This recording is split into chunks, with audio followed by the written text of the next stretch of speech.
ਨਸ਼ਾ ਸਾਡੇ ਸਮਾਜ ਦੇ ਵਿੱਚ ਫੈਲਿਆ ਹੋਇਆ ਉਹ ਕੋੜ ਜੋ ਸਾਡੀ ਆਉਣ ਵਾਲੀ ਪਨੀਰੀ ਨੂੰ ਲਗਾਤਾਰ ਖਤਮ ਕਰਦਾ ਜਾ ਰਿਹਾ। ਆਏ ਦਿਨ ਨਸ਼ੇ ਕਾਰਨ ਹੁੰਦੀਆਂ ਮੌਤਾਂ ਨੇ ਘਰਾਂ ਦੇ ਵਿੱਚ ਜਿੱਥੇ 70 ਵਿਛਾ ਦਿੱਤੇ ਨੇ, ਉੱਥੇ ਹੀ ਹਰ ਇੱਕ ਨੂੰ ਇਹ ਸੋਚਣ ਲਈ ਮਜਬੂਰ ਕਰ ਦਿੱਤਾ ਹੈ, ਜੇ ਅੱਜ ਕਿਸੇ ਹੋਰ ਦੇ ਘਰ ਦਾ ਚਿਰਾਗ ਬੁਝਿਆ ਤਾਂ ਕੱਲ ਸ਼ਾਇਦ ਮੇਰੀ ਵਾਰੀ ਨਾ ਆ ਜਾਏ।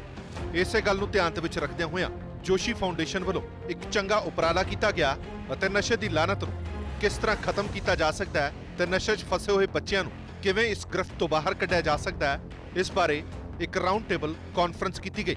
ਇਸ ਕਾਨਫਰੰਸ ਦੀ ਖਾਸੀਅਤ ਇਹ ਰਹੀ ਕਿ ਇਸ ਕਾਨਫਰੰਸ ਦੇ ਵਿੱਚ ਸਾਬਕਾ ਕੇਂਦਰੀ ਮੰਤਰੀ, ਪੁਲਿਸ ਪ੍ਰਸ਼ਾਸਨ, ਅਧਿਆਪਕ ਅਤੇ ਇੱਕ ਵੱਡਾ ਤਬਕਾ ਖੇਡਾਂ ਨਾਲ ਜੁੜੇ ਹੋਏ ਲੋਕਾਂ ਦਾ ਸ਼ਾਮਲ ਕੀਤਾ ਗਿਆ। ਇਹ ਸਾਰੇ ਹੀ ਅੰਗ ਸਮਾਜ ਦੇ ਨੇ ਤੇ ਇਹਨਾਂ ਤੋਂ ਬਿਹਤਰ ਕੋਈ ਸਮਝ ਤੇ ਸਮਝਾ ਨਹੀਂ ਸਕਦਾ ਕਿ ਇਸ ਨਸ਼ੇ ਨੂੰ ਕਿਸ ਤਰ੍ਹਾਂ ਖਤਮ ਕੀਤਾ ਜਾ ਸਕਦਾ। ਸੋ ਸਾਡਾ ਇਸ ਪ੍ਰੋਗਰਾਮ ਨੂੰ ਦਿਖਾਉਣ ਦਾ ਇੱਕੋ ਇੱਕ ਮਕਸਦ ਹੈ ਕਿ ਇਹਨਾਂ ਲੋਕਾਂ ਵੱਲੋਂ ਨਸ਼ੇ ਤੋਂ ਬੱਚਿਆਂ ਨੂੰ ਦੂਰ ਕਰਨ ਦੇ ਲਈ ਤੇ ਨਸ਼ੇ 'ਚ ਫਸੇ ਬੱਚਿਆਂ ਨੂੰ ਨਸ਼ੇ ਤੋਂ ਕੱਢਣ ਦੇ ਲਈ ਜੋ ਸੁਝਾਅ ਦਿੱਤੇ ਗਏ ਨੇ ਉਹ ਤੁਹਾਡੇ ਤੱਕ ਪਹੁੰਚਾਏ ਜਾਣ। परिवार, समाज और सरकार तीनों मिलकर नशा खत्म कर सकते हैं और परिवार का रोल सबसे पहले और सरकार का रोल नंबर 3 पे है। तो उसके बाद हमारे पास कई सारे ऑप्शंस थी समाज सेवा करने की, इस कैंपेन को आगे ले जाने की। तो हमने जो तय किया कि हम ड्रग्स के जो सिम्टम्स होते हैं उन सिम्टम्स की अवेयरनेस फैलाएंगे, क्योंकि अगर पेरेंट्स को ये पता हो कि बच्चा नशे की तरफ जा रहा है तो उसके ये सिम्टम्स हैं, तो बच्चे को वो अर्ली स्टेज पे पकड़ लेते हैं, और जब अर्ली स्टेज पे पकड़ लेते हैं तो बच्चा बिना ट्रीटमेंट के, बिना मेडिसिन के उसको ड्रग्स के दलदल में जाने से वो रोक सकते हैं। जैसे बच्चे की आंख लाल होती हो, बच्चे को भूख लगनी बंद हो जाए, दोस्तों का ग्रुप बदल जाए, घर में चीज़ें चोरी हो, ऐसे 120 सिम्टम्स है हिंदी पंजाबी में। लगभग 15 महीने सांपला जी और खन्ना जी इनके प्रयास से हमने लगभग 1 लाख फोल्डर हर महीने छपवा कर 15 महीने 14-15 महीने लगातार पूरे पंजाब में हमने बस स्टैंड्स पे, रेलवे स्टेशन पे, मार्केट्स में डिस्ट्रीब्यूट करवाए। तो हम लगातार काम करते रहे। पंजाब पिछले काफ़ी लंबे समय तो इस चर्चा ਦੇ ਵਿੱਚ ਵੀ ਰਿਹਾ, ਪਰ ਉਹ ਚਰਚਾ ਕਿਉਂ ਰਹੀ ਉਹ ਤਾਂ ਮੈਂ ਉਸ ਵਿਸ਼ੇ 'ਚ ਨਹੀਂ ਜਾਵਾਂਗਾ। ਪਰ ਮੈਂ ਇਹ ਮੇਰਾ ਮੰਨਣਾ ਹੈ ਇਸ ਦੁਨੀਆ ਦੇ ਵਿੱਚ ਕੋਈ ਐਸਾ ਸ਼ਹਿਰ ਨਹੀਂ ਹੈ, ਕੋਈ ਐਸੀ ਗਲੀ ਨਹੀਂ ਹੈ, ਸੜਕ ਨਹੀਂ ਹੈ, ਸਟਰੀਟ ਨਹੀਂ ਹੈ ਜਿੱਥੇ ਤੁਹਾਨੂੰ ਨਸ਼ੇ ਦੀ ਬਿਮਾਰੀ ਦੇ ਨਾਲ ਲਿਪਤ ਕੋਈ, ਉਹ ਘੱਟ ਜਾਂ ਵੱਧ ਤਾਂ ਹੋ ਸਕਦਾ ਪਰ ਕੋਈ ਨਹੀਂ ਹੈਗਾ ਐਸਾ। ਮੇਰਾ ਹਾਲੇ ਤੱਕ ਮੰਨਣਾ ਜਿਹੜਾ ਹੈਗਾ ਕਿ ਦੁਨੀਆ 'ਚ ਕਿਤੇ ਨਹੀਂ, ਹਰ ਜਗ੍ਹਾ ਦੇ ਉੱਤੇ ਇਹ ਜਿਹੜਾ ਵੈਸੇ 26 ਜੂਨ ਅਸੀਂ ਮਨਾਉਂਦੇ ਹਾਂ, ਭਾਵੇਂ ਬਦਨਾਮ ਅਸੀਂ ਪੰਜਾਬ ਨੂੰ ਜਾਂ ਹੋਰ ਕੋਈ ਸੂਬੇ ਹੋ ਗਏ, ਪਰ ਇਹ ਪੰਜਾਬ ਕਰਕੇ ਜਾਂ ਹਿੰਦੁਸਤਾਨ ਕਰਕੇ ਨਹੀਂ, ਬਹੁਤ ਵੱਡੇ ਵੱਡੇ ਮੁਲਕਾਂ ਕਰਕੇ ਹੋਇਆ ਜਿਨ੍ਹਾਂ ਦੇ ਵਿੱਚ ਇਸ ਸਮੱਸਿਆ ਤੋਂ ਬਹੁਤ ਜ਼ਿਆਦਾ ਗੰਭੀਰ ਰੂਪ ਵੀ ਲਿਆ। ਪਰ ਭਾਵ ਇਸ ਕਰਕੇ ਕਿ ਇਹ ਸਮੱਸਿਆ ਪੂਰੇ ਦੇਸ਼ ਦੀ ਨਹੀਂ, ਸਾਡੀ ਨਹੀਂ, ਪੂਰੀ ਦੁਨੀਆ ਦੀ ਹੈ। ਔਰ ਇਹਦੇ ਲਈ ਜੇ ਮੈਂ ਕਹਾਂ ਕਿ ਆਤੰਕਵਾਦ ਤੋਂ ਬਾਅਦ ਕੋਈ ਵੱਡੀ ਕੋਈ ਲੜਾਈ ਹੈ ਤੇ ਉਹ ਅੱਜ ਦੇ ਸਮੇਂ ਦੇ ਵਿੱਚ ਡਰੱਗਸ ਜਿਹੜੇ ਆ ਕੋਈ, ਕਿਉਂਕਿ ਆਤੰਕਵਾਦ ਤਾਂ ਕੋਈ ਪਾਰਟੀਕੂਲਰ ਏਰੀਏ ਦੇ ਨਾਲ ਸੰਬੰਧਿਤ ਹੈ, ਪਰ ਇਹ ਹਰੇਕ ਦੇ ਨਾਲ, ਹਰ ਸਮਾਜ ਨਾਲ। ਇਹਦੇ ਲਈ ਨਾ ਤਾਂ ਪਰਹੇਜ਼ ਕਿਤੇ, ਵੈਸੇ ਤਾਂ ਵੂਮਨ ਸਸ਼ਕਤੀਕਰਨ ਦੀ ਵੀ ਗੱਲ ਆਉਂਦੀ, ਜਾਂ ਦੂਸਰੇ ਐਸਾ ਕੋਈ ਵਰਗ ਨਹੀਂ ਹੋਣਾ ਜਿਹੜਾ ਇੱਥੋਂ ਇਹਦੀ ਮਾਰ ਥੱਲੇ ਜਾਂ ਇਹਦੇ ਪ੍ਰਕੋਪ ਤੋਂ ਬਚਿਆ ਹੋਵੇ। ਸੋ ਸਾਰੇ ਹੀ ਉਹਦੇ 'ਚ ਕੀਤੇ, ਪਰ ਸਮੱਸਿਆ ਇਹ ਹੈ ਕਿ ਵੀ ਇਹ ਕਰਤਾ ਹੋ ਗਿਆ, ਪਰ ਇਹਦਾ ਸਮਾਧਾਨ ਕੀ ਹੈ। ਹੁਣੇ ਡਾਕਟਰ ਸਾਹਿਬ ਬੈਠੇ ਸੀ, ਉਹ ਸਮਾਧਾਨ ਪੁੱਛਣਾ ਚਾਹ ਰਹੇ ਸੀ, ਅਸੀਂ ਵੀ ਵੈਸੇ ਚਰਚਾ ਸ਼ੁਰੂ ਕੀਤੀ ਸੀ, ਪਰ ਉਹ ਸਮੱਸਿਆ ਜੇ ਕਹੀਏ ਕਿ ਵੀ ਵਿਅਕਤੀ ਕਰ ਦੇਗਾ, ਐਸਾ ਵੀ ਨਹੀਂ, ਕਿਉਂਕਿ ਇਹ ਤਾਂ ਮੈਂ ਗੱਲਾਂ ਦੁਹਰਾਵਾਂਗਾ ਨਹੀਂ ਕਿ ਬਾਰ-ਬਾਰ ਪਹਿਲਾਂ ਵੀ ਕਹਿ ਚੁੱਕੇ ਹਾਂ ਕਿ ਵੀ ਕਿਸੇ ਨੂੰ ਵੀ ਫੋਰਸਲੀ ਅਸੀਂ ਕਹਿ ਦਈਏ ਕਿ ਬੰਦ ਕਰ, ਉਹ ਨਹੀਂ ਹੋ ਸਕਦਾ। ਫੋਰਸਲੀ ਤਾਂ ਜਿਹੜੀ ਮਰਜ਼ੀ, ਭਾਵੇਂ ਜਿੰਨਾ ਮਰਜ਼ੀ ਵਧੀਆ ਕੰਮ ਆ ਸਾਡੇ, ਉਹ ਮੈਂ ਐਗਜ਼ਾਮਪਲ ਦਿੰਦਾ ਹੁੰਦਾ ਕਿ ਉਹ ਨਸਬੰਦੀ ਦੀ ਬੜੀ ਹੋਈ, ਸਾਰਿਆਂ ਨੂੰ ਪਤਾ ਸੀ ਜਨਸੰਖਿਆ ਦੀ ਸਮਾਧਾਨ ਲਈ ਕੋਈ ਹੱਲ ਹੈ, ਪਰ ਜਦੋਂ ਫੋਰਸਲੀ ਕੀਤਾ ਸੀ ਤਾਂ ਉਹਦਾ ਵੀ ਬਹੁਤ ਵੱਡਾ ਨੈਗੇਟਿਵ ਜਿਹੜੇ ਅਸਰ ਪਏ। ਪਰ ਜਦੋਂ ਉਹੀ ਗੱਲ ਪਿਆਰ ਨਾਲ ਉਹਨਾਂ ਦੀ ਮਾਨਸਿਕਤਾ ਨੂੰ ਸੁਧਾਰਨ ਦੀ ਗੱਲ ਕੀਤੀ ਗਈ, ਤੇ ਫਿਰ ਉਹ ਅੱਜ ਜਿਹੜਾ ਤੁਹਾਡੇ 'ਚ ਬੈਠੇ ਸਾਰੇ ਹੀ ਪਰਿਵਾਰ ਜਿਹੜਾ ਕੋਈ ਐਸਾ ਨਹੀਂ ਹੋਏਗਾ ਕਿ ਜਿਹਦੇ 7 ਬੱਚੇ ਹੋਣਗੇ ਜਾਂ 11 ਬੱਚੇ ਹੋਣਗੇ, ਸਾਰੇ 2-2 3-3 ਜ਼ਿਆਦਾ ਤੇ ਹੋਣਗੇ। ਪਰ ਕਿਉਂ? ਉਹ ਤੁਹਾਨੂੰ ਮਾਨਸਿਕ ਰੂਪ 'ਚ ਤੁਸੀਂ ਇਹ ਮੰਨ ਲਿਆ ਕਿ ਅਸੀਂ ਇੰਨਾ ਹੀ ਕਰਨਾ ਹੈ, ਇਸ ਤੋਂ ਜ਼ਿਆਦਾ ਅਫੋਰਡ ਕਰਨਾ ਸਾਡੇ ਵੱਸ 'ਚ ਨਹੀਂ ਹੈ। ਇਹ ਉਦੋਂ ਹੋ ਗਿਆ। ਇਹ ਮਾਨਸਿਕ ਰੂਪ ਦੇ ਵਿੱਚ ਜਿਹੜਾ ਜਿੰਨਾ ਚਿਰ ਅਸੀਂ ਨਹੀਂ ਤੈਅ ਕਰਦੇ, ਉਨਾ ਚਿਰ ਕਿਸੇ ਵੀ ਸਮੱਸਿਆ ਦਾ ਸਮਾਧਾਨ ਨਹੀਂ ਹੁੰਦਾ। ਔਰ ਮਾਨਸਿਕ ਰੂਪ 'ਚ ਜੇ ਮੈਂ ਕਹਿ ਲਿਆ ਕਿ ਠੀਕ ਹੈ ਜੀ ਨਸ਼ੇ ਦੇ ਵਿਰੋਧ ਕਰਨਾ ਹੈ, ਤੇ ਇਹਦੇ ਨਾਲ ਹੱਲ ਹੋ ਜਾਏਗਾ, ਐਸਾ ਵੀ ਨਹੀਂ। ਇੱਕ ਸਮੂਹ ਬਣੇਗਾ, ਸਮਾਜ ਬਣੇਗਾ, ਔਰ ਸਮਾਜ ਦੇ ਵਿੱਚ ਆਪੋ ਆਪਣੀ ਰਿਸਪੌਂਸਿਬਿਲਟੀ ਵੀ ਲੈਣੀ ਪਏਗੀ। ਬਹੁਤ ਸਾਰੇ ਕਾਰਨ ਅਲੱਗ-ਅਲੱਗ ਵੀ ਹੋ ਸਕਦੇ ਆ। ਕਾਰਨ ਵੀ ਬੜੇ ਜੇ ਦੇਖਿਆ ਜਾਵੇ ਤੇ ਪਰਿਵਾਰ ਦਾ ਛੋਟਾ ਹੋਣਾ ਵੀ ਹੈ ਬਹੁਤ ਵੱਡਾ।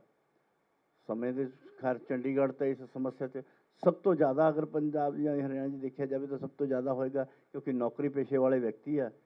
ਆਦਮੀ ਵੀ ਨੌਕਰੀ ਕਰ ਰਿਹਾ, ਵਾਈਫ ਵੀ ਨੌਕਰੀ ਕਰ ਰਹੀ ਹੈ, ਅਤੇ ਬੱਚਿਆਂ ਨੂੰ ਸੰਭਾਲੇਗਾ ਕੌਣ? ਅਤੇ ਬੱਚੇ ਡਿਪਰੈਸ਼ਨ 'ਚ ਜਾਣਗੇ ਤੇ ਉਹ ਵੀ ਜਾਏਗਾ। ਔਰ ਸਾਡੀ ਦੂਸਰਾ ਜਿਹੜਾ ਹੈ ਕਿ ਛੋਟਾ ਪਰਿਵਾਰ ਹੋਣਾ ਵੀ ਇਹਦਾ ਸਮੱਸਿਆ ਦਾ ਕਾਰਨ ਹੋ ਸਕਦਾ। ਔਰ ਦੂਸਰਾ ਜਿਹੜਾ ਸਾਡੀ ਸਿੱਖਿਆ, ਜਿਹੜੇ ਮੇਜਰ ਚੀਜ਼ ਹੈ, ਸਾਡੀ ਮਾਨਸਿਕਤਾ ਜਿਹੜੀ ਤਬਦੀਲ ਕਿਹਨੇ ਕਰਨੀ ਹੈ? ਸਾਡੀ ਮਾਨਸਿਕਤਾ ਤਬਦੀਲ ਕਰਨੀ ਸਾਡੀ ਸਿੱਖਿਆ ਦੀਕਸ਼ਾ ਨੇ। ਸਾਡੀ ਸਿੱਖਿਆ ਦੀਕਸ਼ਾ ਇੱਕ ਐਸੀ ਹੈ ਕਿ ਤੁਹਾਨੂੰ ਇੰਜੀਨੀਅਰ, ਡਾਕਟਰ, ਬਾਕੀ ਸਭ ਕੁਝ ਬਣਾਉਂਦੇ ਆ। ਇਨਸਾਨ ਬਣਨ ਦਾ ਕੋਈ ਚੈਪਟਰ ਨਹੀਂ ਹੈ। ਤੁਹਾਡੇ 2 ਭਰਾਵਾਂ ਨੇ ਕਿੱਦਾਂ ਮਿਲ ਕੇ ਰਹਿਣਾ, ਕਿਤੇ ਨਹੀਂ ਪੜ੍ਹਾਉਂਦੇ। ਪਤੀ ਪਤਨੀ ਨੇ ਕਿੱਦਾਂ ਕੱਚੇ ਧਾਗੇ ਦਾ ਮਜ਼ਬੂਤ ਰਿਸ਼ਤਾ ਹੋਰ ਹੋਵੇ, ਉਹ ਵੀ ਨਹੀਂ ਪੜ੍ਹਾਉਂਦੇ। ਤੋੜਨ ਦੇ ਤਰੀਕੇ ਤਾਂ ਬਥੇਰੇ ਪੜ੍ਹਾਉਂਦੇ, ਡਿਵੋਰਸ ਦੇ ਤਰੀਕੇ ਵੀ ਦੱਸਦੇ। ਸੋ ਭਰਾ ਦੀ ਪ੍ਰਾਪਰਟੀ ਕਿੱਦਾਂ ਖੋਹਣੀ ਹੈ ਤਾਂ ਦੱਸਦੇ, ਭਰਾ ਮਿਲ ਕੇ ਕਰਨਗੇ ਕਿੱਦਾਂ, ਉਹ ਨਹੀਂ ਦੱਸਿਆ। ਮਾਂ ਬਾਪ ਦੀ ਸੇਵਾ ਕਿੱਦਾਂ ਕਰਨੀ ਹੈ, ਉਹ ਵੀ ਨਹੀਂ ਦੱਸਿਆ, ਕਿਉਂਕਿ ਬਜ਼ੁਰਗਾਂ ਦੇ ਉਹ ਜਿਹੜੇ ਅੱਜ ਕੱਲ੍ਹ ਓਲਡ ਏਜ ਹੋਮ ਜਿਹੜੇ ਉਹ ਵੱਧਦੇ ਜਾ ਰਹੇ। ਪਰ ਇਹ ਸਾਰੀਆਂ ਸਮੱਸਿਆਵਾਂ ਜਿਹੜੀ ਸਾਡੀ ਸਿੱਖਿਆ ਦੀਕਸ਼ਾ ਦੇ ਵਿੱਚ, ਸਾਡੀ ਸਹੀ ਸਿੱਖਿਆ ਦੀਕਸ਼ਾ ਦੇ ਵਿੱਚ ਇੱਕ ਅੱਛਾ ਇਨਸਾਨ ਕਿਸ ਤਰ੍ਹਾਂ ਬਣਾ, ਉਹ ਕਿਤੇ ਨਹੀਂ ਹੈ। ਔਰ ਮੈਂ ਵੈਸੇ ਅਗਲੀ ਵਾਰ ਜੋਸ਼ੀ ਸਾਹਿਬ, ਹਾਂਜੀ ਜੋਸ਼ੀ ਸਾਹਿਬ, ਮੇਰੀ ਅੱਗੇ ਵੈਸੇ ਇੱਕ ਨਿਵੇਦਨ ਹੋਏਗੀ ਕਿ ਅਗਲੀ ਵਾਰ ਅਸੀਂ ਕੁਝ ਸਿੱਖਿਆ ਸੰਸਥਾਨਾਂ ਦੇ ਨਾਲ ਸਪੈਸ਼ਲੀ ਇਕੱਲਾ ਹੀ ਕਿ ਉਹ ਰੱਖੀਏ, ਕਿ ਮੈਨੂੰ ਵੀ ਪਤਾ ਹੈ ਕਿ ਮਜਬੂਰੀ ਹੈ ਉਹਨਾਂ ਦੀ, ਕਿਉਂਕਿ ਸਿੱਖਿਆ ਸੰਸਥਾਨਾਂ ਨੂੰ ਜੋ ਸਿਲੇਬਸ ਦੇ ਦਿੰਦੇ ਉਹੀ ਪੜ੍ਹਾਉਣਾ ਉਹਨਾਂ ਨੇ, ਹੋਰ ਤਾਂ ਕੁਝ ਪੜ੍ਹਾਉਣਾ ਨਹੀਂ। ਉਹਦੇ ਲਈ ਵੀ ਕੁਛ ਨਾ ਕੁਛ ਪ੍ਰਯਾਸ ਜ਼ਰੂਰ ਕਰਨੇ ਚਾਹੀਦੇ, ਜਿੱਥੇ ਅਸੀਂ ਉਹਦੇ 'ਚ ਹਿਊਮਨ ਦੀ ਜਿਹੜੀ ਸਾਡੀ ਵੈਲਿਊ ਹੈ, ਇੱਕ ਬਾਡੀ ਦੀ ਵੈਲਿਊ ਹੈ, ਆਪਾਂ ਮਾਨਵੀ ਜੀਵਨ ਕਿਉਂ ਅਸੀਂ ਆਏ, ਕੀ ਕਰਨਾ ਸਾਡਾ ਕਰਤੱਵ ਹੈ।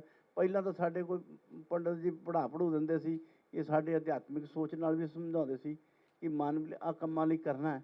ਔਰ ਇਸੇ ਕਰਕੇ ਉਹ ਸਿਰਫ ਮਾਨਸਿਕ ਰੂਪ 'ਚ ਉਹਨੂੰ ਪਤਾ ਸੀ ਕਿ ਅਸੀਂ ਇਹ ਸਮਾਜਿਕ ਕੰਮਾਂ ਨੂੰ ਕਰਨਾ ਆ, ਅਤੇ ਜਿਹਦੇ ਕਰਕੇ ਉਹ ਥੋੜ੍ਹਾ ਜਿਹਾ ਸੰਤੁਲਨ ਬਣਿਆ ਰਹਿੰਦਾ ਸੀ। ਉੱਥੇ ਸਾਨੂੰ ਜਿਹੜੀ ਕੰਟਰੋਲ ਕਰਨ ਦੀ ਲੋੜ ਨਹੀਂ ਸੀ। ਪਰ ਸੋ ਇਹ ਕਈ ਕਾਰਨ ਨੇ, ਕਈ ਕਾਰਨ ਤੁਹਾਡੇ ਵਿੱਚੋਂ ਬਹੁਤ ਸਾਰੇ ਨਿਕਲ ਕੇ ਆਉਣਗੇ, ਔਰ ਉਹਨਾਂ ਸਾਰਿਆਂ ਨੂੰ ਅਸੀਂ ਦੇਖੀਏ ਕਿ ਸਮਾਧਾਨ ਤਾਂ ਅਸੀਂ ਸਾਰਿਆਂ ਨੇ ਰਲ ਕੇ ਕਰਨਾ, ਔਰ ਉਹਦੇ ਲਈ ਸਾਰੇ ਮਿਲ ਕੇ ਪ੍ਰਯਾਸ ਕਰੀਏ। ਇੱਕ US ਦੀ ਸਟੱਡੀ ਸੀਗੀ, ਉਹਦੇ ਬੜੇ ਸਟਾਰਟਲਿੰਗ ਫੈਕਟ ਸੀਗੇ ਵੀ ਇੱਕ ਜਿਹੜਾ ਅਲਕੋਹਲਿਕ ਔਰ ਇੱਕ ਡਰੱਗ ਐਡਿਕਟ ਹੈ, ਦੈਟ ਜਿਹੜੀ ਉਹਦੀ ਲਾਈਫ ਹੈ ਉਹ 13 ਹੋਰ ਜ਼ਿੰਦਗੀਆਂ ਨੂੰ ਖਰਾਬ ਕਰਦੀ ਹੈ। US ਦੀ ਸਟੱਡੀ ਸੀਗੀ। ਇੰਡੀਆ ਦੇ ਵਿੱਚ ਸ਼ਾਇਦ ਸਾਡੀਆਂ ਜਿਹੜੀਆਂ ਲਾਈਫਸ ਹੈ, ਸੋਸ਼ਲ ਸਟਰਕਚਰ ਇਸ ਤਰ੍ਹਾਂ ਹੈਗਾ, ਮੇਰਾ ਖਿਆਲ 20-25 ਲਾਈਫਸ ਨੂੰ ਡਿਸਟਰੋਏ ਕਰਦਾ ਇੱਕ ਅਲਕੋਹਲਿਕ, ਇੱਕ drug addict. So that is the dimension of this problem. ਤੇ ਇਹਦੇ ਵਿੱਚ ਜਿਹੜਾ ਵੇ ਫਾਰਵਰਡ ਹੈ, ਮੈਂ I will cut my, because there are lot of speakers, I will cut my speech short. ਮੈਂ ਥੋੜ੍ਹਾ ਜਿਹਾ 1 ਮਿੰਟ ਹੋਰ ਲਵਾਂਗਾ। ਇਹਦੇ ਵਿੱਚ ਵੇ ਆਊਟ ਕੀ ਹੈ? ਵੇ ਆਊਟ ਇੱਕੋ ਹੀ ਹੈਗਾ, ਬਿਕੋਜ਼ 7 ਸਾਲ ਪਹਿਲੇ ਅਸੀਂ ਇੱਕ ਵਾਰ ਹਰਿਆਣਾ ਦੇ ਹੈਲਥ ਮਿਨਿਸਟਰ ਸੀਗੇ ਰਾਓ ਨਰਿੰਦਰ, ਉਹ ਪ੍ਰੈਸ ਕਾਨਫਰੰਸ ਕਰ ਰਹੇ ਸੀ। ਅਸੀਂ ਉਹਨਾਂ ਨੂੰ ਡਰੱਗ ਇਸ਼ੂ 'ਤੇ ਇੱਕ ਸਵਾਲ ਪੁੱਛ ਲਿਆ। ਮੰਤਰੀ ਜੀ, secretary and director general health ਸਾਡੇ ਤੋਂ ਬੜਾ ਗੁੱਸੇ ਹੋਏ, ਕਹਿੰਦੇ ਇਹ ਤਾਂ ਪੰਜਾਬ ਦੀ ਪ੍ਰੋਬਲਮ ਹੈਗੀ ਹੈ। How come Haryana you dragging Haryana the name into this? Haryana तो देशों में देश हरियाणा, जहाँ दूध दही का खाना, हम तो स्पोर्ट्समैन दिए हैं, इतना कुछ किया है, आप हमारा स्टेट का नाम बदनाम कर रहे हो। मैंने कहा सर प्रॉब्लम ਜਿਹੜੀ ਹੈ ਉਹਨੂੰ ਮੰਨਿਆ ਕਰੋ। ਅੱਜ ਹੀ ਮੈਂ ਦੇਖ ਰਿਹਾ ਸੀਗਾ ਜਿਹੜਾ ਹਰਿਆਣਾ ਦਾ ਸਟੇਟ ਫੰਕਸ਼ਨ ਹੈ, ਦੈਟ ਇਜ਼ ਬੀਇੰਗ ਹੈਲਡ ਇਨ ਸਿਰਸਾ, ਉਹ ਪੰਜਾਬ ਨੂੰ ਬਾਰਡਰ ਕਰਦਾ ਹੈ। ਅਲਟੀਮੇਟਲੀ ਉਹ ਮੰਨ ਲਿਆ ਹਰਿਆਣਾ ਨੇ, ਬਿਕੋਜ਼ ਇਹ ਕੋਈ ਬਾਰਡਰ ਦਾ ਇਸ਼ੂ ਨਹੀਂ ਹੈਗਾ। ਸਾਂਪਲਾ ਸਾਹਿਬ ਨੇ ਬਿਲਕੁਲ ਠੀਕ ਹੈ, ਵਰਲਡ ਵਾਈਡ ਪ੍ਰੋਬਲਮ ਹੈਗੀ ਹੈ ਇਹ। ਜੇ ਕੱਲ੍ਹ ਨੂੰ ਅਸੀਂ ਕਹਿੰਦੇ ਵੀ ਭਗਤ ਸਿੰਘ ਜੰਮੇ ਪਰ ਦੂਜੇ ਦੇ ਘਰ ਜੰਮੇ, ਅਸੀਂ ਵੀ ਸੋਚਦੇ ਵਨੀਤ ਜੋਸ਼ੀ ਜਾਂ ਸੌਰਭ ਜੋਸ਼ੀ ਜੰਮੇ ਪੜੋਸੀ ਦੇ ਘਰ ਜੰਮੇ। ਇਹ ਅਵੇਅਰਨੈਸ ਕੈਂਪੇਨ ਕਰੀ ਜਾਣੇ ਨੇ, ਜਾਈ ਅਸੀਂ ਜੇ ਕੱਲ੍ਹ ਨੂੰ ਕਿਸੇ ਪੜੋਸੀ ਦਾ ਬੱਚਾ ਅਫੈਕਟਡ ਹੈ, tomorrow it could be my daughter, tomorrow it could be your son, and tomorrow it could be your neighbor, your relatives, friend or anybody. Antidote ਜੋ ਕਹਿ ਸਕਦੇ ਹੋ ਸਾਡੀ ਸਪੋਰਟਸ ਹੈ ਜੀ। ਬਹੁਤ ਸਾਰੀਆਂ ਗੇਮਾਂ ਨੇ, ਸਾਰੇ ਗੇਮਸ ਦੇ ਰਿਲੇਟਡ ਬੈਠੇ ਨੇ ਮੇਰੇ ਰਿਸਪੈਕਟਡ ਪਰਸਨ ਸਾਰੇ। ਟੇਬਲ ਟੈਨਿਸ ਹੈ, ਅਸੀਂ 3rd 4th ਤੋਂ ਸ਼ੁਰੂ ਕਰ ਦਿੰਦੇ ਹਾਂ ਜੀ। ਇੱਕ ਬੱਚੇ ਨੂੰ ਜਦੋਂ ਕਿਸੇ ਗੇਮ ਨਾਲ ਲਗਾ ਹੁੰਦਾ ਹੈ, ਸਾਡੇ ਜਨਰਲ ਸੈਕਟਰੀ ਸਾਹਿਬ ਹਰੀ ਸਰ ਵੀ ਬੈਠੇ ਨੇ, ਉਹ ਵੀ ਸਾਨੂੰ ਸਿਖਾਉਂਦੇ ਨੇ। ਜਦੋਂ ਅਸੀਂ ਛੋਟੀ ਉਮਰ 'ਚ ਬੱਚੇ ਨੂੰ ਗੇਮ 'ਚ ਪਾ ਦਿੰਦੇ ਹਾਂ ਤਾਂ ਗੇਮ 'ਤੇ ਕਿਤੇ ਨਾ ਕਿਤੇ ਉਹਨੂੰ ਜਾ ਕੇ ਗੇਮ ਨਾਲ ਲਗਾ ਹੋ ਜਾਂਦਾ, ਪਿਆਰ ਹੋ ਜਾਂਦਾ। ਆਫਟਰ ਸਕੂਲ ਬੱਚਾ ਜਦੋਂ ਕਿਸੇ ਬੈਡ ਕੰਪਨੀ 'ਚ ਆਫਟਰ ਸਕੂਲ ਹੀ ਜਾਂਦਾ ਜੀ, ਈਵਨਿੰਗ ਕਿਤੇ ਕਿਸੇ ਵੀ ਬੈਡ ਐਕਟੀਵਿਟੀ 'ਚ ਜਾਂਦਾ, ਉਹ ਜਦੋਂ ਗੇਮ 'ਚ ਜਾਏਗਾ ਕੁਝ ਟਾਈਮ ਬਾਅਦ ਉਸ ਗੇਮ ਨਾਲ ਉਸਨੂੰ ਲਗਾ ਹੋ ਜਾਏਗਾ, ਪਿਆਰ ਹੋ ਜਾਏਗਾ, ਉਹਦਾ ਇੰਨਾ ਇੰਟਰਸਟ ਹੋ ਜਾਏਗਾ, ਉਹ ਅਦਰ ਬੈਡ ਕੰਪਨੀ ਲਈ ਉਹਦੇ ਕੋਲ ਟਾਈਮ ਨਹੀਂ ਰਹੇਗਾ। 2-2 3-3 ਘੰਟੇ ਗੇਮ ਖੇਡੇਗਾ ਅਤੇ ਉਹਦਾ ਬਹੁਤ ਅੱਛਾ ਪੀਰੀਅਡ ਟੀਨ ਏਜ ਦਾ, ਜੋ ਮਿਸਟਰ ਨਿਲ ਨੇ ਦੱਸਿਆ 14 ਤੋਂ 28 ਸਾਲ ਤੱਕ ਅਸੀਂ ਸਕੂਲ ਕਾਲਜ ਜੋਬ ਲੈਣ ਤੱਕ ਸਾਡੀ ਏਜ ਹੈ, ਉਹ ਟੀਨ ਏਜ ਤੋਂ ਹੀ ਸ਼ੁਰੂ ਹੁੰਦਾ ਜੀ। ਉਹਦੇ ਵਿੱਚ ਉਹ ਟਾਈਮ ਬੀਤ ਜਾਏਗਾ। ਜਿਮਨਾਸਟਿਕਸ ਹੈ ਸਾਡੇ ਕੋਲ, ਜਿਮਨਾਸਟਿਕਸ ਦੇ ਵਿੱਚ ਬਿਲਕੁਲ ਛੋਟੀ ਏਜ ਤੋਂ ਬੱਚੇ ਜੁਆਇਨ ਕਰਦੇ ਨੇ।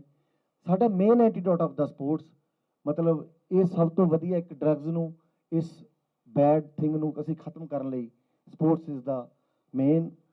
ਇਹੀ ਰਿਕੁਐਸਟ ਹੈ ਵੀ ਸਾਰੇ ਆਪਣੇ ਬੱਚੇ ਨੂੰ, ਆਪਣੇ ਪੜੋਸੀ ਦੇ ਬੱਚੇ ਨੂੰ, ਆਪਣੇ ਸਕੂਲ ਦੇ ਬੱਚਿਆਂ ਨੂੰ, ਤੁਹਾਡੇ ਰਿਲੇਟਡ ਜਿੰਨੇ ਵੀ ਬੱਚੇ ਨੇ, ਉਹਨਾਂ ਨੂੰ ਲੁੱਕ ਆਫਟਰ ਐਂਡ ਉਹਨਾਂ ਨੂੰ ਗੇਮ ਦੀ ਤਰਫ उन्होंने इंटरेस्ट उनका बनाया जाए, मोटिवेट किया जाए। ड्रग्स तो हम सभी जानते हैं कि कितनी बड़ी प्रॉब्लम हमारी सोसाइटी के लिए है। सोल्यूशन भी हमारे पास निकल के आ रहे हैं कि स्पोर्ट्स एक बहुत बड़ा रोल है ड्रग्स से निकलने के लिए।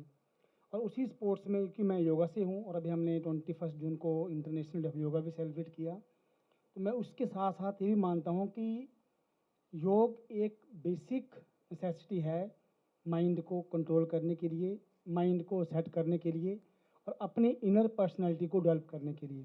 तो अगर हम योग को स्कूल में, कॉलेज में, एजुकेशन में और साथ साथ स्पोर्ट्स में भी इंक्लूड करते हैं तो हम इस ड्रग की तरफ अपने माइंड को जाने से पहले ही रोक सकते हैं।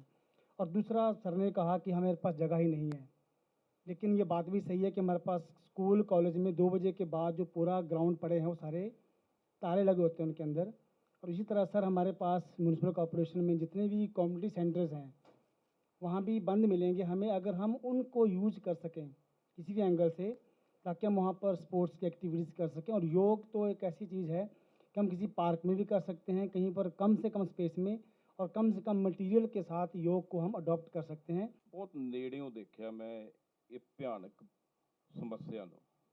ਜੇ ਆਪਾਂ ਇਹ ਮਹਿਸੂਸ ਕਰੀਏ ਵੀ ਜਿਹੜਾ ਡਰੱਗ ਖਾਣ ਵਾਲਾ ਬੱਚਾ ਨੌਜਵਾਨ ਹੈ ਉਹ ਪ੍ਰੋਬਲਮ ਸਿਰਫ ਆਪਣੀ ਫੈਮਿਲੀ ਨੂੰ ਦਊਗਾ ਜਾਂ ਆਪਣੀ ਬਾਡੀ ਨੂੰ ਦਊਗਾ, ਤੇ ਬਹੁਤ ਵੱਡੀ ਗਲਤਫਹਿਮੀ 'ਚ ਹੈ। ਵੈਸੇ ਤਾਂ ਇਹਦੇ ਬਾਰੇ SP ਨਿਹਾਰਿਕਾ ਭੱਟ ਜੀ ਆਏ ਨੇ, ਉਹ ਤੁਹਾਨੂੰ ਦੱਸਣਗੇ, ਪਰ ਚੰਡੀਗੜ੍ਹ ਦਾ ਜਿਹੜਾ 70-80% ਕ੍ਰਾਈਮ ਹੈ ਉਹ ਡਰੱਗ ਨਾਲ ਜੁੜਿਆ। ਜਦੋਂ ਕੋਈ ਡਰੱਗ ਖਾਣ ਲੱਗ ਪੈਂਦਾ ਸਾਡਾ ਬੱਚਾ, ਕੋਈ ਨੌਜਵਾਨ, ਪਹਿਲਾਂ ਤੋਂ ਹੀ ਆਪਣੇ ਘਰ ਨੂੰ ਖਾਲੀ ਕਰਦਾ, ਭਾਂਡੇ ਟਿੰਡੇ ਵੇਚਦਾ, ਆਪਣੇ ਪੇਰੈਂਟਸ ਦੀਆਂ ਜੇਬਾਂ ਖਾਲੀ ਕਰਦਾ, ਅਤੇ ਜਦੋਂ ਪੇਰੈਂਟਸ ਦੇ ਹੱਥ ਖੜ੍ਹੇ ਹੋ ਜਾਂਦੇ ਅਤੇ ਫਿਰ ਉਹ ਆਲੇ ਦੁਆਲੇ ਦੇਖਦਾ ਕਿਹੜੀ ਲੇਡੀ ਨੇ ਚੇਨ ਪਾਈ ਹੈ, ਕਿਹੜੀ ਲੇਡੀ ਦੇ ਹੱਥ 'ਚ ਵਧੀਆ ਮੋਬਾਈਲ ਫੋਨ ਹੈ, ਕਿਹੜੀ ਲੇਡੀ ਘਰੋਂ ਇਕੱਲੀ ਨਿਕਲਦੀ ਹੈ। ਅਤੇ ਜਿਹਦੇ ਕਰਕੇ ਅਸੀਂ ਬਹੁਤ ਡਰੇ ਹਾਂ। ਚੰਡੀਗੜ੍ਹ ਦੀ ਬਹੁਤ ਵੱਡੀ ਪ੍ਰੋਬਲਮ ਹੈ ਸਨੈਚਿੰਗ। ਮੋਟਰਸਾਈਕਲ 'ਤੇ ਆਉਂਦੇ ਨੇ, ਸਨੈਚ ਕਰਕੇ ਲੈ ਜਾਂਦੇ ਨੇ। ਉਹ ਜਿਹੜੀ ਸਨੈਚਿੰਗ ਕਰਦੇ ਨੇ ਆਪਣੀ ਫੀਸ ਲਈ ਨਹੀਂ ਕਰਦੇ ਜਾਂ ਆਪਣੇ ਕੱਪੜੇ ਵਧੀਆ ਪਾਉਣ ਲਈ ਨਹੀਂ ਕਰਦੇ। ਮੋਸਟਲੀ ਉਹ ਕੀ ਕਰਦੇ ਨੇ, ਉਹਨਾਂ ਦੀ ਡਰੱਗ ਦੀ ਡੋਜ਼ ਖਤਮ ਹੋਈ ਹੁੰਦੀ ਹੈ ਅਤੇ ਉਹ ਸੈਕਟਰ 25 ਜਾਂ ਜਿੱਥੋਂ ਡਰੱਗ ਮਿਲਦਾ ਉੱਥੋਂ ਡਰੱਗ ਖਾ ਕੇ 10-15 ਘੰਟੇ ਆਰਾਮ ਕਰਕੇ ਅਤੇ ਫਿਰ ਉਹ ਕ੍ਰਾਈਮ ਲਈ ਨਿਕਲ ਜਾਂਦੇ ਨੇ। ਸੋ ਇਹ ਜਿਹੜੀ ਡਰੱਗ ਹੈ ਹਰੇਕ ਘਰ ਦੀ ਮੁਸੀਬਤ ਹੈ, ਸਾਨੂੰ ਸਾਰਿਆਂ ਨੂੰ ਇਹਦੇ ਲਈ ਅਵੇਅਰ ਹੋਣ ਦੀ ਲੋੜ ਹੈ। ਜੋਸ਼ੀ ਜੀ ਨੇ ਪੁੱਛਿਆ ਸੀ ਕੋਈ ਐਗਜ਼ਾਮਪਲ ਦੱਸੀ ਜਾਵੇ। ਜੋਸ਼ੀ ਜੀ, ਮੈਂ ਇੱਕ ਖਬਰ ਕੀਤੀ ਸੀ, ਜਦੋਂ ਖਬਰ ਲਿਖ ਰਿਹਾ ਸੀ ਮੈਂ, ਮੇਰੇ ਪੋਟੇ ਨਹੀਂ ਚੱਲਦੇ ਅਤੇ ਮੇਰੀਆਂ ਅੱਖਾਂ 'ਚ ਪਾਣੀ ਆ ਗਿਆ ਸੀ। ਤੁਹਾਡੇ ਆਪਣੇ 15 ਸੈਕਟਰ ਦੀ ਗੱਲ ਹੈ, ਮੇਰਾ 7-8 ਸਾਲ ਪੁਰਾਣੀ ਗੱਲ ਹੈ। ਆਪਾਂ ਕਹਿੰਦੇ ਡਰੱਗ ਹੁਣ ਵਧਿਆ। ਇੱਕ ਵਿਡੋ ਲੇਡੀ ਰਹਿੰਦੀ ਸੀ, ਕੋਈ 63-64 ਈਅਰ ਓਲਡ, 14-15 ਸਾਲ ਦੇ ਲੜਕੇ ਉਹਦੇ ਘਰ ਗਏ, ਉਹਦਾ ਮਰਡਰ ਕੀਤਾ ਔਰ ਉਹਦੇ ਘਰ ਜੋ ਕੁਛ ਸੀ ਉਹਨੂੰ ਲੁੱਟਿਆ। ਅਤੇ ਉਹਦਾ ਮਰਡਰ ਕਰਨ ਤੋਂ ਬਾਅਦ ਇੱਕ 15 ਸਾਲ ਦੇ ਬੱਚੇ ਨੇ 64 ਸਾਲ ਦੀ ਬਜ਼ੁਰਗ ਲੇਡੀ ਦੀ ਡੈੱਡ ਬੋਡੀ ਨਾਲ ਰੇਪ ਕੀਤਾ। ਜਦੋਂ ਡਿਸਕਲੋਜ਼ ਹੋਈ ਇਹ ਗੱਲ, ਫਿਰ ਪਤਾ ਲੱਗਾ ਵੀ ਉਹ ਫਲੂਇਡ ਲੈਂਦੇ ਸੀ। ਫਲੂਇਡ ਲੈ ਕੇ ਉਸ ਘਰ 'ਚ ਗਏ ਸੀ ਤੇ ਉਹਨਾਂ ਨੇ ਰੇਪ ਕੀਤਾ ਡੈੱਡ ਬੋਡੀ ਦਾ ਤੇ ਲੁੱਟ ਕੀਤੀ। ਔਰ ਸਾਂਪਲਾ ਜੀ ਕੌਸ਼ਲ ਸਾਹਿਬ ਤੇ ਬਹੁਤ ਚੰਗੀ ਤਰ੍ਹਾਂ ਜਾਣਦੇ ਹੋਣਗੇ। ਇੱਕ ਹੋਰ ਸਟੋਰੀ ਕੀਤੀ, ਮੈਂ ਸਮਝਦਾ ਮੇਰੀ ਜ਼ਿੰਦਗੀ ਦੀ ਸਭ ਤੋਂ ਮਾੜੀ ਸਟੋਰੀ ਸੀ। ਮੈਂ RTI ਤੋਂ ਇਨਫੋਰਮੇਸ਼ਨ ਲਈ ਸੀ ਕੌਸ਼ਲ ਸਾਹਿਬ ਜੇਲ੍ਹ ਵਿਭਾਗ ਤੋਂ। ਉੱਥੇ ਇਹ ਗੱਲ ਸਾਹਮਣੇ ਆਈ ਸੀ ਵੀ ਜਿਹੜੇ ਜੇਲ੍ਹ 'ਚ ਕਿਸੇ ਪੇਰੈਂਟਸ ਦੇ ਬੱਚੇ ਨੇ, ਉਹਦਾ ਫਾਦਰ ਜਦੋਂ ਮੁਲਾਕਾਤ ਕਰਨ ਜਾਂਦਾ ਸੀ ਤੇ ਉਹ ਆਪਣੇ ਬੱਚੇ ਨੂੰ ਬਚਾਉਣ ਲਈ ਆਪਣੀ ਪੱਗ ਦੇ ਵਿੱਚ ਨਸ਼ੇ ਦੀ ਪੁੜੀ ਲੈ ਕੇ ਜਾਂਦਾ ਸੀ। ਜਦੋਂ ਮਾਂ ਆਪਣੇ ਬੱਚੇ ਨੂੰ ਮਿਲਣ ਜਾਂਦੀ ਸੀ ਤੇ ਉਹ ਗੋਭੀ ਦੀ ਸਬਜ਼ੀ ਦੇ ਵਿੱਚ ਨਸ਼ਾ ਧੂੜ ਕੇ ਲੈ ਕੇ ਜਾਂਦੀ ਸੀ ਵੀ ਇੱਕ ਦਿਨ ਉਹਦਾ ਆਰਾਮ ਨਾਲ ਨਿਕਲ ਜੇ। ਤੇ ਜਦੋਂ ਕੋਈ ਭੈਣ ਆਪਣੀ ਕੁਛ ਡਰੱਗ ਫੜੀ ਗਈ ਸੀ, ਆਪਣੇ ਭਰਾ ਨੂੰ ਮਿਲ ਜਾਂਦੀਆਂ ਸੀ ਤੇ ਭੈਣਾਂ ਦੀਆਂ ਗੁੱਤਾਂ 'ਚੋਂ ਨਸ਼ੇ ਦੇ ਜਿਹੜੀਆਂ ਪੁੜੀਆਂ ਮਿਲੀਆਂ ਸੀ। ਇਹ ਹਾਲਤ ਹੈ। ਮੈਂ ਜੋਸ਼ੀ ਜੀ ਨੂੰ ਮੁਬਾਰਕਬਾਦ ਦਿੰਦਾ ਔਰ ਇਹੀ ਬੇਨਤੀ ਕਰਾਂਗਾ, ਇਹ ਨਾ ਸੋਚਿਓ ਵੀ ਸਾਡੇ ਗੁਆਂਢ 'ਚ ਕੋਈ ਡਰੱਗ ਖਾਂਦਾ ਤੇ ਅਸੀਂ ਸੇਫ हैं। ਆਪਾਂ ਸਾਰੇ ਸਮਾਜ ਹੀ ਇਸ ਗੱਲ ਨੂੰ ਬਚਾ ਸਕਦਾ। हम जो पढ़े लिखे इंसान हैं, दोनों मियाँ बीवी जॉब करते हैं, तो बच्चे किसके हवाले करते हैं? डे केयर सेंटर में। और जब वापस आते हैं तो हम अपने काम में कंप्यूटर में खो जाते हैं और बच्चे को आईपैड देकर बैठा देते हैं। तो यहीं से बच्चे की वो नज़रअंदाजी शुरू हो जाती है। तो बच्चा अपने आप को एक नेगलेक्टेड फील करना शुरू कर देता है। तो वो क्या करता है क्या नहीं करता वो आपके सामने है, अगर किस तरफ चला जाता है। इसमें एक फैमिली का बहुत बड़ा रोल है। अगर हम अपने परिवार को, अपने बच्चों को टाइम देंगे तो उसका हम जीवन और सुधार सकते हैं। हमें अपना जो सुधार है परिवार से ही शुरू करना चाहिए, फिर हम आगे कुछ दूसरों की तरफ देखना चाहिए। ਕੁਝ ਜ਼ਿੰਮੇਵਾਰੀਆਂ ਸਰਕਾਰ ਦੀਆਂ, ਪ੍ਰਸ਼ਾਸਨ ਦੀਆਂ ਹੁੰਦੀਆਂ ਨੇ। ਅਸੀਂ ਕਿੰਨੇ ਕੁ ਗੰਭੀਰ ਹਾਂ ਕਿ ਚੰਡੀਗੜ੍ਹ ਦੇ ਜਦੋਂ ਠੇਕੇ ਖਤਮ ਹੋਣ ਲੱਗੇ ਸੀ ਤਾਂ ਅਸੀਂ ਫਟਾਫਟ ਨਿਯਮ ਹੀ ਬਦਲਤਾ ਕਿ ਹਾਂ ਸੜਕਾਂ ਹੀ ਲੋਕਲ ਬਣਾ ਦਿਓ ਤਾਂ ਕਿ ਠੇਕੇ ਖੁੱਲ੍ਹੇ ਰਹਿਣ। ਇਸ ਲਈ ਅਸੀਂ ਆਪ ਚਾਹੁੰਦੇ ਹਾਂ ਕਿ ਮਾਲ ਵਿਕਦਾ ਰਹੇ। ਤੇ ਵੱਡੀ ਜ਼ਿੰਮੇਵਾਰੀ ਹੁੰਦੀ ਹੈ ਕਿ ਕਿਸੇ ਵੀ ਵਾਰਡ ਦਾ MC, ਉਸ ਵਾਰਡ ਨੂੰ ਲੱਗਦੇ ਥਾਣੇ ਦਾ SHO, ਉਸ ਥਾਂ ਦਾ DSP ਤੇ DGP ਤੋਂ ਲੈ ਕੇ SHO ਤੱਕ ਤੇ ਉਸ ਵਾਰਡ ਦੇ MC ਤੋਂ ਲੈ ਕੇ ਮੇਅਰ ਤੱਕ ਜੇਕਰ ਤੈਅ कर लें तो मैनू नहीं लगता चंडीगढ़ च कल तो ही नशा बिकना बंद हो जाएगा। ये तय के ऊपर है। जैसे एडिक्शन है, ड्रग एडिक्शन है, तो स्पोर्ट्स भी एक एडिक्शन है। हम जो भी लोग स्पोर्ट्स में इन्वॉल्व हैं, हम एडिक्ट है बेसिकली स्पोर्ट्स करने के लिए। हमें अपने बच्चों को respective of their professional career कि वो क्या कैरियर अडॉप्ट करेंगे, उनको एडिक्ट बनाए। पहले तो स्पोर्ट्स के एडिक्ट बनाए, चाहे वो आर्ट्स हो, चाहे वो डांस हो, चाहे म्यूज़िक हो, कोई ना कोई फिजिकल एक्टिविटी उनको इंडल्ज करें, क्योंकि फिजिकल एक्टिविटी एक बेसिक इंस्टिंक्ट है। हर बच्चा चाहता है, हर इंसान चाहता है कि कुछ एक्टिविटी करे। तो उसके लिए जो, क्योंकि हमारा दायरा रॉ स्टूडेंट्स तक ही है, तो उसका हम बेटर बता सकते हैं उसके लिए क्या किया है। तो रॉ स्टूडेंट्स के लिए उनको स्पोर्ट्स में इन्वॉल्व करें, लेकिन उसकी भी थोड़ा ध्यान रखना पड़ेगा। जैसे कि जोशी जी ने पहले कहा था कि बताना है करना कैसे है। स्कूल्स की कैटेगरीज डिवाइडेड है, गवर्नमेंट स्कूल्स हैं, एडेड प्राइवेट एडेड स्कूल्स हैं और बिल्कुल प्राइवेट स्कूल्स हैं। जो ज़्यादातर मेरे अकॉर्डिंगली जो ज़्यादातर ड्रग्स में बच्चे इन्वॉल्व हो रहे हैं वो कॉलोनीज़ के ज़्यादा हो रहे हैं। देखिए हमारे घर में बच्चे हैं सभी के, और हम उन बच्चों को माइन्यूटली ऑब्जर्व नहीं करते, ना उनको किसी स्पोर्ट्स के अंदर ना किसी एक्टिविटीज़ के अंदर इन्वॉल्व करते हैं। उनको मोबाइल दे दिया, लैपटॉप दे दिया, फिल्म दिखा दी, बस छुट्टी, वहाँ उनकी रिस्पॉन्सिबिलिटी खत्म हो जाती है। तो जब तक पेरेंट्स, टीचर्स,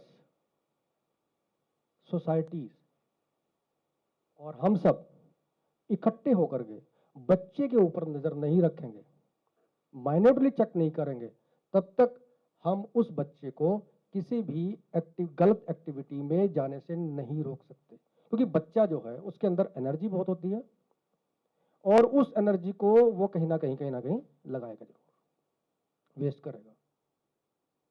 इसमें मैडम सॉरी टू से, आपको पब्स का भी पता है, हुक्का बार्स का भी पता है,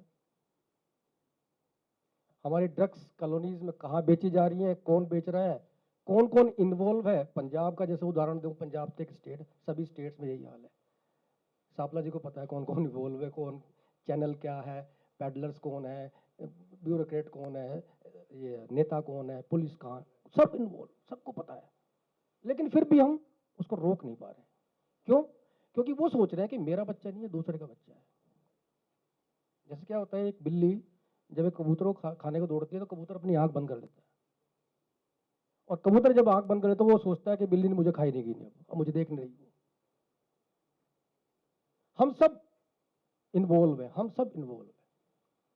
जब तक हम सब ये प्रण नहीं करेंगे कि इस सोसाइटी से ड्रग्स को फ्री करेंगे, तब तक हम ड्रग्स फ्री सोसाइटी नहीं बना सकते।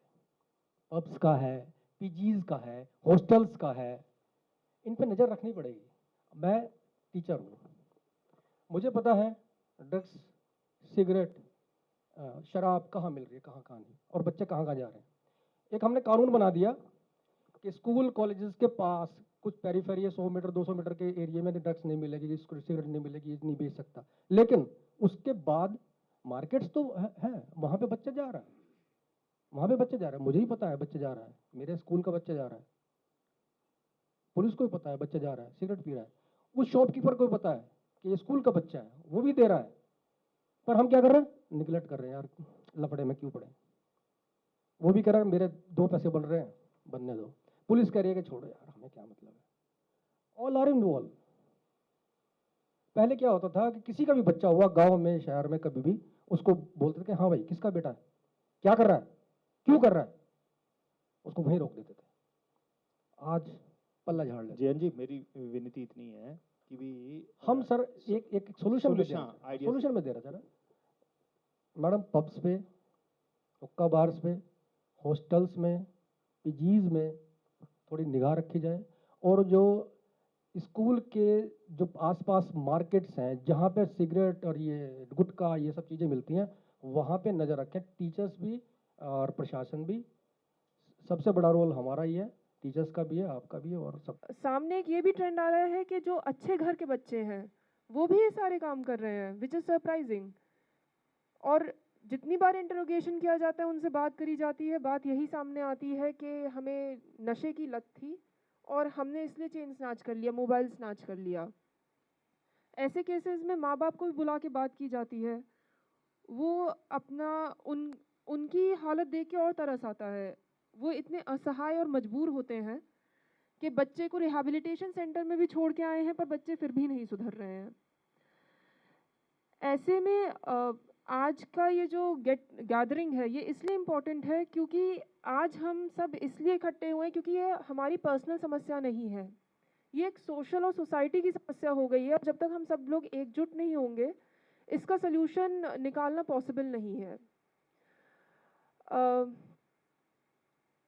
इसमें जो अभी तक के सॉल्यूशंस मैंने सुने हैं, sports is definitely one of the best ways to go, because हमें क्या चाहिए कि हम यूथ का जो एनर्जीज़ हैं, व्हेन वी आर यंग, हमें बहुत एनर्जेटिक होते हैं हम बहुत कुछ करना चाहते हैं, पर आजकल यूथ की एनर्जीज एक नेगेटिव डायरेक्शन में जा रही हैं।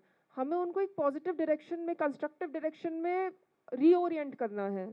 मैं कहता हूँ कि why rehabilitation, why not prehabilitation. जैसे हम स्पोर्ट्स में रिहेबिलिटेशन का मतलब है कि to regain your lost strength, but prehabilitation का मतलब है कि वो लॉस्ट स्ट्रेंथ होने ही क्यों दें, हम उन चीज़ों को पहले ही स्ट्रॉन्ग कर लें ताकि हमारे को इंजरी हो ही ना उस स्पोर्ट्स के अकॉर्डिंगली। तो डोपिंग एक बहुत बड़ी समस्या है स्पोर्ट्स में, इसके ऊपर बहुत कॉन्फ्रेंसेस से सेमिनार होते हैं। तो स्पोर्ट्स फिजिकल एजुकेशन का नाम आया, काफ़ी सारे स्कूल्स में टीचर भी इन्वॉल्व हैं, कोच प्रिंसिपल्स भी बैठे हैं, प्रेसिडेंट भी बैठे हैं। फिजिकल एजुकेशन को आज की डेट में फ्री पीरियड माना जाता है स्कूल के अंदर, ये बहुत बड़ी समस्या है। बल्कि most of the east European country वो ये इंश्योर करते थे कि उनके सारे स्कूल्स में हर एक बच्चा फिजिकली लिटरेट हो, and that is physical literacy which is required in our schools, जो जिसकी कमी है। और वो I blame all the physical educationist जो उसको प्रॉपरली फिजिकल एजुकेशन को इंट्रोड्यूस नहीं कर सके स्कूल्स में कि भाई, और प्रिंसिपल्स भी साथ में कि स्कूल से फिजिकल एजुकेशन को इतनी स्ट्रांगली इंट्रोड्यूस करो कि हर एक बच्चा एवरी डे 1 घंटा स्पोर्ट्स एक्टिविटी में पार्टिसिपेट करें और उसका प्रोटोकॉल बनाया जाए। बने हुए हैं प्रोटोकॉल, बड़े आसान से प्रोटोकॉल हैं। कौन कहता है कि नई स्पोर्ट्स एक्टिविटीज़ होती स्कूल में? ख़त्म ही कर दिया। फिजिकल पीटी पूटी जो होती थी in all the schools finish हो गई हैं। इवन द असेंबलीज, जो स्कूल की असेंबली होती थी वो ख़त्म हो गई हैं। तो हमें we have to think over it कि हमें इन समस्या को इस तरह हम लेके चलें तो हम उसको आगे तक लेके जा सकते हैं।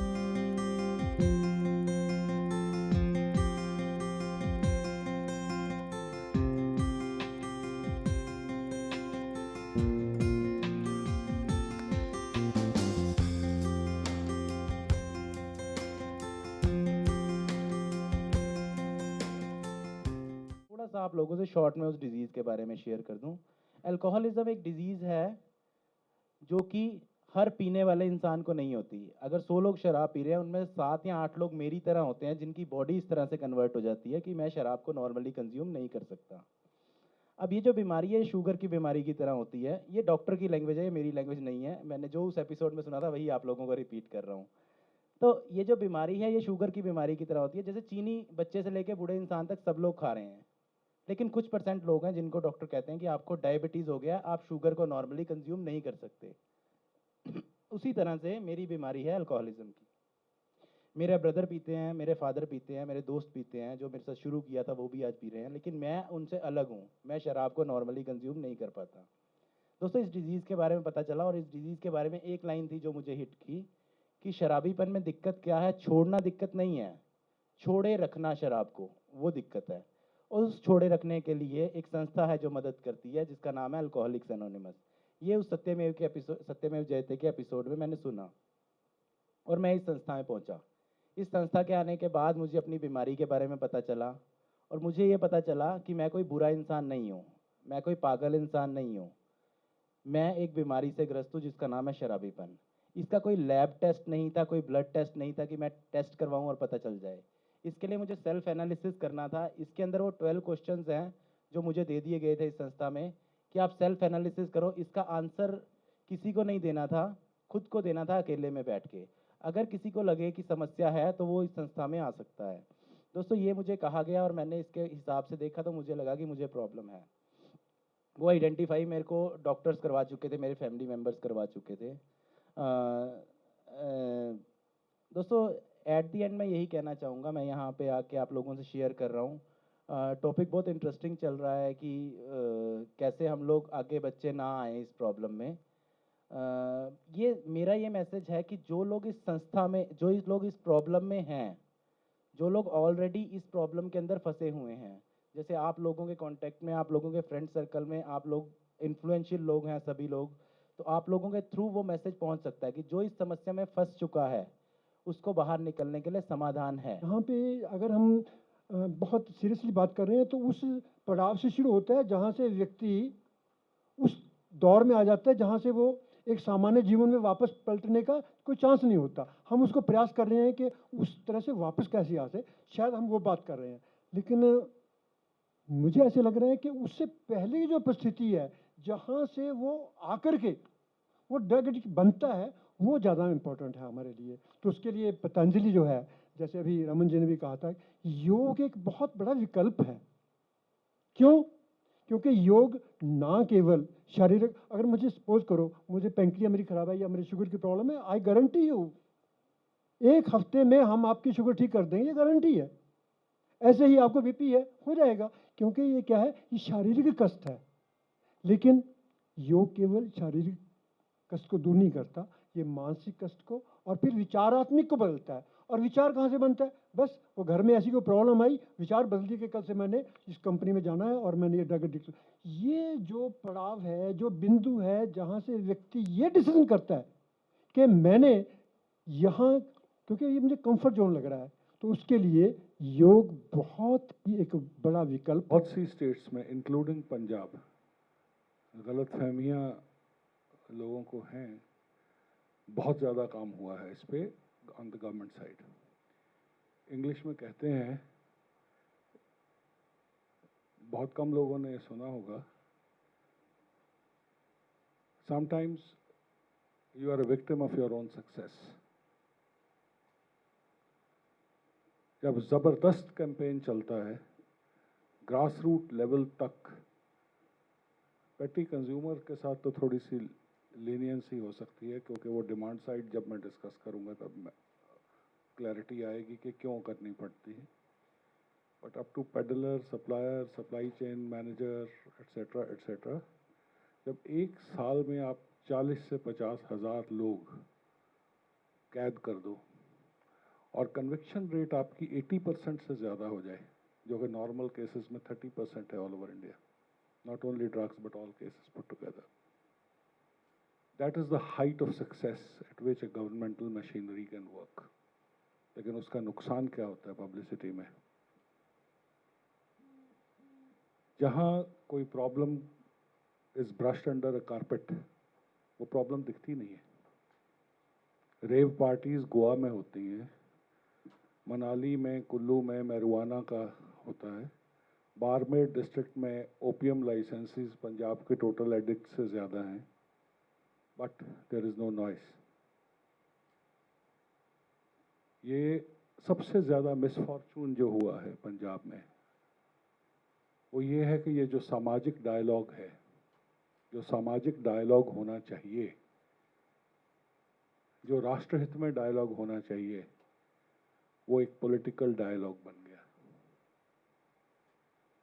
आप इन्वॉल्व हैं, मैं इन्वॉल्व हूँ, ये इन्वॉल्व हैं, जिसकी टांग तोड़नी है उसको कह दो तू इन्वॉल्व है।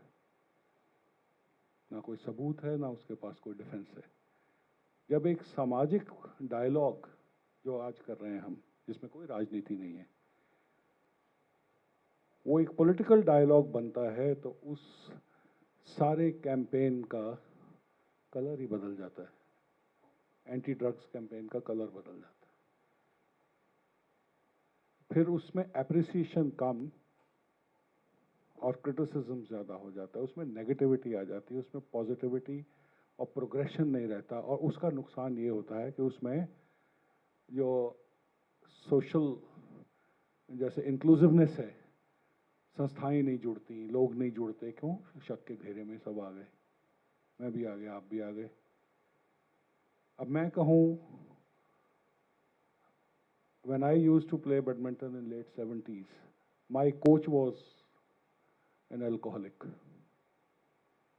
So nobody is perfect. Neither all teachers are perfect, nor all administrators are perfect, nor all, and no one is perfect. So basically, जो सप्लाई साइड को तोड़ने के लिए अब गवर्नमेंट में अवेयरनेस सोसाइटी से ज़्यादा है, I would say. Maybe it is social compulsion on the government, but the governments are activated now. ਜਿਹੜਾ ਆਉਣ ਵਾਲਾ ਨਸ਼ਾ ਹੈਗਾ ਉਹ ਇਹ ਤਾਂ ਤੁਸੀਂ ਖਤਮ ਕਰ ਦੇਣਾ, ਲੇਕਿਨ ਸਿਹਤ ਪੱਖੋਂ ਜਿਹੜਾ ਨਸ਼ਾ ਸ਼ੁਰੂ ਹੋਣਾ ਹੈ ਹੁਣ, that is steroids in the farm of sports supplements. ਇਹ ਬਹੁਤ ਵੱਡਾ ਆਉਣ ਵਾਲੇ ਟਾਈਮ 'ਚ, ਹੁਣ ਕੋਈ ਬੱਚਾ ਲੈ ਰਿਹਾ ਸਟੀਰੋਇਡ ਲੈ ਰਿਹਾ ਜਾਂ ਉਹ ਸਪਲੀਮੈਂਟ ਲੈ ਰਿਹਾ, ਸਪਲੀਮੈਂਟ ਮਾੜੇ ਨਹੀਂ ਹੈਗੇ, ਨੀਡ ਫॉर एवरीवन, ਲੇਕਿਨ ਨਕਲੀ ਸਪਲੀਮੈਂਟ ਦੀ ਕੀ ਪਛਾਣ ਹੈ ਕਿਸੇ ਨੂੰ ਨਹੀਂ ਪਤਾ। ਉਹਦੇ 'ਚ ਉਹਨਾਂ ਨੇ ਸਟੀਰੋਇਡ ਮਿਕਸ ਕੀਤੇ ਹੁੰਦੇ ਨੇ, ਨੀਂਦ ਦੀਆਂ ਗੋਲੀਆਂ ਮਿਕਸ ਕੀਤੀਆਂ ਹੁੰਦੀਆਂ, ਬੱਚਿਆਂ ਦਾ weight ਵੱਧ ਰਿਹਾ, ਦਾਣੇ ਮੂੰਹ 'ਤੇ ਵੱਧ ਰਹੇ ਨੇ, ਬਲਕ ਆ ਰਿਹਾ, ਲੇਕਿਨ ਉਸ ਤੋਂ ਬਾਅਦ ਉਹਨਾਂ ਦੇ ਪੈਨਕ੍ਰੀਆਸ, ਉਹਨਾਂ ਦਾ ਲੀਵਰ, ਉਹਨਾਂ ਦੇ ਹਾਰਟ, weight loss ਕਰਨ ਵਾਸਤੇ ਇੱਕ ਕਮਾਈ ਦਾ ਇੱਕ ਬਿਜ਼ਨਸ, ਬਹੁਤ ਵੱਡਾ ਬਿਜ਼ਨਸ ਹੈ, ਸਟੀਰੋਇਡ ਦਾ ਬਿਜ਼ਨਸ ਹੈਗਾ, ਸਪਲੀਮੈਂਟ ਦਾ ਬਿਜ਼ਨਸ ਹੈਗਾ। ਕੋਈ ਇਹਦੇ ਵੱਲ ਇੰਨਾ ਧਿਆਨ ਨਹੀਂ ਦੇ ਰਿਹਾ, ਲੇਕਿਨ ਅੱਜ ਦੇ ਟਾਈਮ, ਆਉਣ ਵਾਲੇ ਟਾਈਮ 'ਚ ਤੁਹਾਨੂੰ ਬਹੁਤ ਪ੍ਰੋਬਲਮ ਆਉਣ ਵਾਲੀ ਹੈ, ਕਿਉਂਕਿ ਇਹ ਬਾਡੀ ਹੈ, ਇੱਕ ਸਾਲ 'ਚ ਨਹੀਂ ਪਤਾ ਲੱਗਣਾ। ਕੁਛ ਮਾੜੇ ਜਿਹੜੇ ਬੱਚੇ ਜਿਨ੍ਹਾਂ ਦੇ ਮਾੜੇ ਔਰਗਨਸ ਨੇ ਉਹਨਾਂ ਨੂੰ ਤਾਂ ਸਾਲ 'ਚ ਹੀ ਪਤਾ ਲੱਗ ਜਾਂਦਾ। ਐਂਡ ਹੋ ਰਿਹਾ ਹੈ, ਬੱਚਾ ਸਟੀਰੋਇਡ ਸਪਲੀਮੈਂਟ ਘਰਦਿਆਂ ਤੋਂ ਚੋਰੀ ਲੈ ਰਿਹਾ, ਆਪਾਂ ਪੈਸੇ ਦੇ ਰਹੇ ਹਾਂ ਉਹਨਾਂ ਨੂੰ, ਲੇਕਿਨ ਅਸਲੀ ਹੈ ਨਕਲੀ ਹੈ ਕਿਸੇ ਨੂੰ ਨਹੀਂ ਪਤਾ। ਐਂਡ ਫਿਰ ਬੱਚਾ ਨਹੀਂ ਦੱਸ ਰਿਹਾ ਕਿ ਮੈਨੂੰ ਇਹਦੇ ਕਰਕੇ ਪ੍ਰੋਬਲਮ ਹੋਈ, ਕਿਉਂਕਿ ਘਰੋਂ ਗਾਲਾਂ ਪੈਣੀਆਂ, ਅਤੇ ਨਾਲ ਦੇ ਵੀ ਕਹਿਣਗੇ ਯਾਰ ਤੂੰ ਬਾਡੀ ਬਣਾਈ ਜਿਹੜੀ ਹੈਗੀ ਹੈ ਇਹ ਸਟੀਰੋਇਡ ਦੀ ਬਣਾਈ ਸੀਗੀ। ਸਾਡੇ ਕੋਲ, ਮੈਂ ਮੁੰਡੇ ਪ੍ਰੋਫੈਸ਼ਨਲੀ ਤਿਆਰ ਵੀ ਕੀਤੇ ਨੇ, ਨੈਸ਼ਨਲ ਇੰਟਰਨੈਸ਼ਨਲ ਲੈਵਲ 'ਤੇ ਮੈਡਲ ਵੀ ਹੈਗੇ ਨੇ ਉਹਨਾਂ ਦੇ। ਮੇਰੇ ਕੋਲ ਹੁਣ ਪਰ ਵੀਕ ਜਿਹੜੇ ਕੇਸਿਸ ਨੇ ਉਹ ਵੱਧਦੇ ਜਾ ਰਹੇ ਨੇ। ਇਹਦੇ ਹੁਣ ਧਿਆਨ ਦੇਣ ਦੀ ਸਾਨੂੰ ਲੋੜ ਹੈਗੀ ਹੈ। ਮੁੰਡੇ ਆ ਰਹੇ ਨੇ, ਉਹਨਾਂ ਦੇ ਔਰਗਨਸ ਜਿਹੜੇ ਨੇ ਉਹ ਕੰਮ ਕਰਨੇ ਬੰਦ ਕਰਦੇ ਜਾ ਰਹੇ ਨੇ, ਐਂਡ ਅੰਦਰ ਖਾਤੇ 'ਚੋਂ ਦੱਸਦੇ ਨੇ ਕਿ ਅਸੀਂ ਆਹ ਸਟੀਰੋਇਡ ਲਿਆ ਸੀ। ਸਟੀਰੋਇਡ ਕੈਮਿਸਟ ਦੀ, ਪਹਿਲਾਂ ਆਪਾਂ ਛੋਟੀ ਜਿਹੀ ਚੀਜ਼ ਤੋਂ ਲੈਂਦੇ ਆ, ਇੱਥੇ ਐਫੀਡਰੀਨ ਸੀਗੀ, ਚੱਲਦੀ ਰਹੀ, ਕਿਸੇ ਨੂੰ ਨਹੀਂ ਪਤਾ ਲੱਗੀ, ਬਾਅਦ 'ਚ ਨਾਰਕੋਸ ਚਾਹੀਏ ਅਤੇ ਉਹ ਐਫੀਡਰੀਨ 'ਤੇ ਬੈਨ ਆਇਆ। ਕੈਫੀਨ ਸਾਡੇ ਚੱਲ ਰਹੀ ਹੈਗੀ ਹੈ, 200 mg ਤੱਕ ਕੈਫੀਨ ਚੱਲ ਰਹੀ ਹੈ। ਅੱਜ ਮੁੰਡਿਆਂ ਦੀ ਹਾਲਤ ਇਹ ਹੈ, 200 mg ਕੈਫੀਨ ਤੋਂ ਉਹ 4000 mg ਕੈਫੀਨ ਤੱਕ ਪਹੁੰਚ ਚੁੱਕੇ ਨੇ। ਬੱਚਾ ਕਹਿੰਦਾ ਮੁੰਡਾ ਸੀਗਾ 20 ਸਾਲਾਂ ਦਾ, 22 ਸਾਲਾਂ ਦਾ, ਅਟੈਕ ਹੋ ਗਿਆ, ਮਰ ਗਿਆ। ਉਹ ਕੋਈ ਗੱਲ ਨਹੀਂ ਜੀ, ਬੱਚਾ ਟੈਨਸ਼ਨ ਲੈ ਰਿਹਾ, ਡਿਪਰੈਸ਼ਨ 'ਚ ਲੈ ਰਿਹਾ। ਕਿਸੇ ਨੇ ਪੁੱਛਿਆ ਕਿਆ ਤੂੰ ਫੈਟ ਬਰਨਰ ਖਾ ਰਿਹਾ ਸੀਗਾ? ਤੂੰ ਕੋਚ ਤੋਂ ਕੀ ਲੈ ਰਿਹਾ ਸੀਗਾ ਜਿਹੜੀ ਚੀਜ਼ ਨੇ ਤੈਨੂੰ ਤੇਰਾ ਹਾਰਟ ਜਿਹੜਾ ਉਹ ਫੇਲ ਕਰਤਾ। 350 ਸਾਲ ਚੱਲਣ ਵਾਲੀ ਚੀਜ਼ ਅੱਜ 20 ਸਾਲਾਂ ਦਾ ਬੱਚਾ ਕਹਿ ਰਿਹਾ ਉਹਦੀ ਫੇਲ ਹੋ ਗਈ ਹੈ। ਕੀ ਐਸੀ ਚੀਜ਼ ਲੈ ਰਿਹਾ ਸੀਗਾ? ਡਿਊਰਿਟਿਕਸ ਲੈ ਰਹੇ ਨੇ ਬੱਚੇ weight loss ਦੇ ਨਾਂ ਤੇ, ਕੈਮਿਸਟ ਵੀ ਪ੍ਰੋਵਾਈਡ ਕਰ ਰਹੇ ਨੇ ਸਪਲੀਮੈਂਟ। ਮੈਨੂੰ ਇੱਕ ਸਪਲੀਮੈਂਟ ਸਟੋਰ ਦੱਸ ਦਿਓ ਜਿਹਦੇ ਤੇ ਅੱਜ ਤੱਕ ਛਾਪਾ ਵੱਜਾ ਹੋਏ ਵੀ ਨਕਲੀ ਕੌਣ ਕੋਈ ਫੜ ਰਿਹਾ, ਕੋਈ ਨਹੀਂ ਫੜ ਰਿਹਾ। ਸਿਹਤ ਦੇ ਨਾਂ ਤੇ ਇਹ ਲੋਕ ਸਟੀਰੋਇਡ ਡਰੱਗਸ ਇਹ ਧੰਦਾ ਹੋ ਰਿਹਾ। ਸਭ ਤੋਂ ਜ਼ਿਆਦਾ ਪੈਸਾ ਇਸ ਚੀਜ਼ 'ਚ ਕੋਈ ਧਿਆਨ ਨਹੀਂ ਦੇ ਰਿਹਾ।